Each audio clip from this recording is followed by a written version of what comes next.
আসসালামু আলাইকুম। মনে করেন আপনি ক্লাসে ঢুকলেন। তো ক্লাসে ঢোকার পরে সালাম কালাম হইলো। এরপরে শিক্ষার্থীদেরকে কি জিজ্ঞেস করবেন? তোমরা কি প্রস্তুত?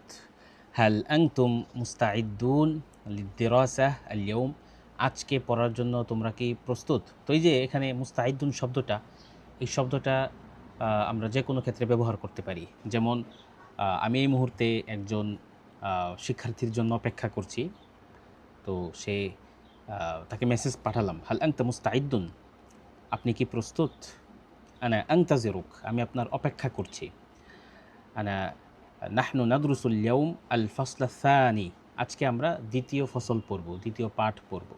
হাইয়া নাবদা দিরাসাতাল ইয়াউম, চলুন আজকে আমাদের পড়া শুরু করি। এই যে দৈনন্দিন জীবনের ক্ষুদ্র ক্ষুদ্র কথা, ক্ষুদ্র ক্ষুদ্র শব্দ, ছোট ছোট বাক্য, এই বাক্যগুলো বলে যখন আমরা অভ্যস্ত থাকব, তখন কিন্তু আমরা এক নাগাড়ে অনেকক্ষণ যে কথা বলাটা, সেইটা আমরা পারবো। হ্যাঁ, শুরুটা অল্প থেকেই হোক।